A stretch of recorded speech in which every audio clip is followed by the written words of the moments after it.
Kahapon, Mayo 16, formal nang nagtapos ang ika-30 balikatan exercises na nilahukan hindi lamang ng mga Pilipino at Amerikanong sundalo, kundi pati na rin ang ilang sundalo ng Australia.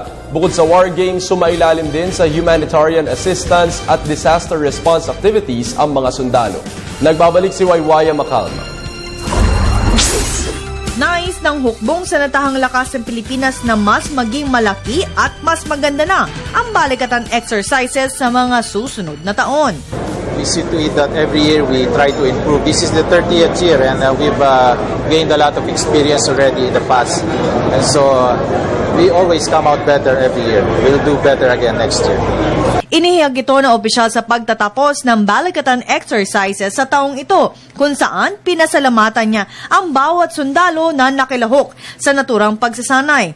Sa taong ito, umabot sa higit 7,000 sundalo ang sumama sa pinakamalaking military exercises sa hanay ng AFP. Sa panig ng AFP, umabot ito sa 4,897, habang sa Amerika ay 2,500 at sa Australia ay 64. Ayon kay Major General Emeraldo Magnaye, sa taong ito naitala ang pinakamalaking bilang ng mga Pilipinong reservists na umabot sa 242 na sundalo na nanggaling pa sa iba't ibang bahagi ng bansa gaya ng Cebu, Palawan, Bicol, Albay, Nueva Ecija, Pampanga, Taguig at iba pa. Ngayon rin naitala ang maliit na mga aksidente sa buong pagsasanay kumpara nitong nakalipas na taon ng balikatan exercises.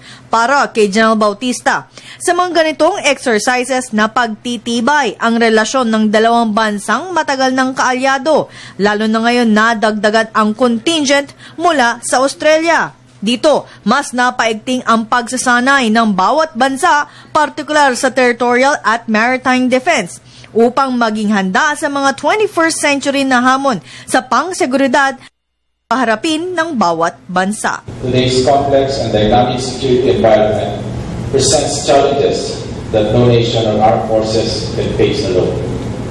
These are the challenges of the 21st century, and these include maritime security and climate change.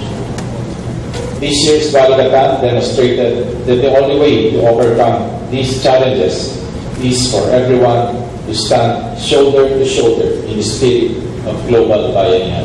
Ayon naman kay Brian Goldbeck, ang Deputy Chief of Mission ng US Embassy, pinasalamatan niya ang lahat ng nakilahok at kailangan anya na huwag kalimutan ang impormasyong natutunan at ang mga bagong teknik para mas mapabuti pa ang kanilang larangan sa depensa. It is also important to remember that this exercise is an exchange.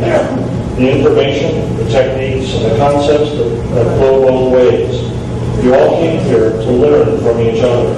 I know that you will take what you have learned back to your home stations and use it to build and to grow.